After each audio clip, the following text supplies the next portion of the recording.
Hello viewers! So I just wanted to make a short video and give you some important tips and tricks to train your dog. If you want your dog to be happy, healthy, and well behaved, the tips in this video should definitely come in handy. There are many things you can do to improve your relationship with your dog. You might ask, why even bother? Well, for starters, a dog that loves its human companion is much better company. Even if you think you've tried everything to train your dog, and your dog is still resistant or stubborn, the trick is to getting into its psychology. You can't force a dog to behave, you have to motivate it, right? And the benefits of having a well-behaved pooch are plenty. You'll be the guy with the friendly dog that your friends and even strangers give you compliments on. You'll save yourself the troublesome dog that growls or bites for no reason. And if you're a single guy, you can impress girls with some cool dog tricks. If you haven't been able to train your dog, you need to learn the right methods. There's actually a helpful guide I found that's full of great information for you to use to train your dog and make it calmer, loving, and more obedient, and just a pleasure to be around in general.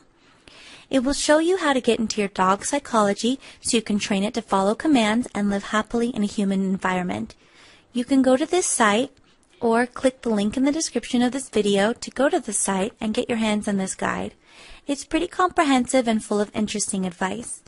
But for now, I'd like to get you started with some information and important tips that you need to know right now to train your dog. Tip number 1, why dogs bite. Your dog bites for a variety of reasons. If a dog feels trapped or fearful, he'll bite in an attempt to get away from the pressure. Some dogs startle easily on waking and will reflexively bite out of fear. Moving a food bowl or taking away a bone may cause your dog to growl and bite because you're putting your hands on something your dog considers its property. This combination of dominance and territorial aggression has led to many an unsuspecting pet owner to the first aid cabinet. This is the same combination of behavior that causes a dog to attack a stranger in his yard or the unknown dog at the park. Your dog may also exhibit aggressive growling and biting if he's ill or injured. Pain or discomfort can make even the most mild-mannered of pets aggressive. Number 2, fear and aggression and the combination. Watching your dog's body language can show you the difference between a dog that is fearful, one that is aggressive, and one that's a combination of both emotions. A fearful dog can become that way for many reasons.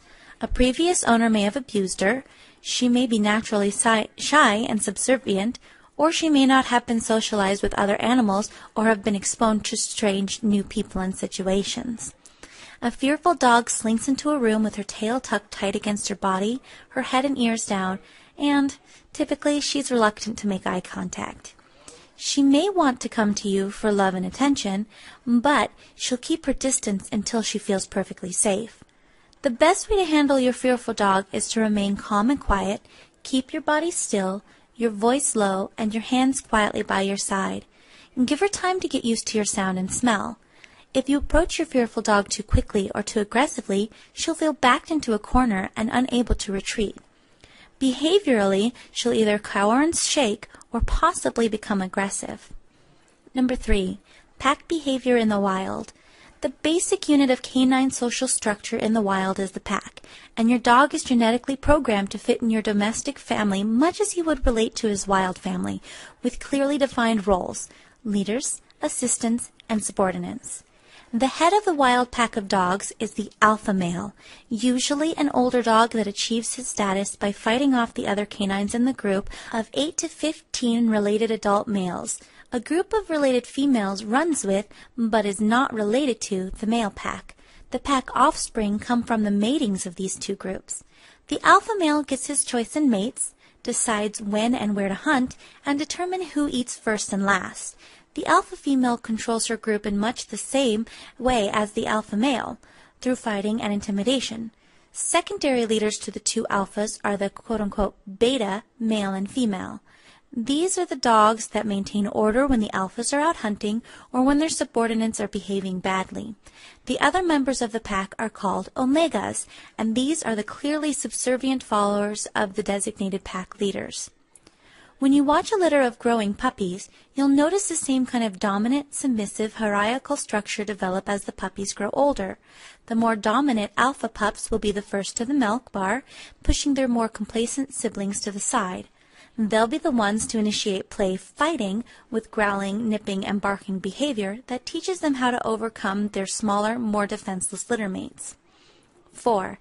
Pack behavior in your home. When a dog comes into your home, he is genetically programmed to try and discover where in his new pack he belongs. Following instincts that have been passed down through generations of wild ancestors, the domestic dog mimics those wild actions while trying to negotiate his place in his new family. More dominant or more alpha dog can become territorial when it comes to his toys, his bedding, his food, and what he considers his house. He may protest with tugs, whines, and little nips if you take away his favorite toy or attempt to wash his bedding. He may become very vocal or agitated if someone he doesn't know comes into the yard or rings the doorbell. Because his wild ancestors operate in survival mode, anyone or anything that threatens the survival of his pack, the stranger at the door or the person taking away his blanket, becomes suspect and subject to correction. This is the dog that, from the herding breeds such as the Australian Shepherd or Border Collie, will try to herd small children by nipping at their heels. Food aggression is a type of dominant behavior that manifests when a dominant dog, typically a rescued pooch, has received little human interaction or nurturing and little to no nutrition. This kind of dangerous conduct warrants serious training with a kind yet firm professional dog trainer using positive reinforcement. On the other side of that canine coin are the submissive dogs, the omegas of your family pack. This passive animal often finds his place in the pack by following whoever he sees as the alpha. That could be you or any other human member of your family, as well as any more dominant pets in the home. These dogs benefit the most from training involving lots of praise, positive reinforcement, and socialization to build up confidence. You don't want your submissive dog growing up ever more fearful without some kind of intervention on your part to shore up his self-assurance. Fearful, frightened dogs easily turn aggressive if they feel threatened. 5. Why some behaviors like butt sniffing, circling before laying down, burying food and treats, carry over from canine ancestors. Your modern dog's odd behaviors are often holdover instincts from necessary activities performed by his wild ancestors. For example, butt sniffing is the canine way of saying, "Hi there, friend, how are you?" Because dogs have always had such an all-encompassing sense of smell, they use that sense much like humans use sight, as a way to check out what is going on around them and to recognize situations that may be uncomfortable or dangerous. When your dog meets another dog, whether known or unknown, she sniffs the new dog as a way of grounding herself and feeling more secure. When your dog circles and circles before laying down, she's reverting to her ancestral habit of nesting.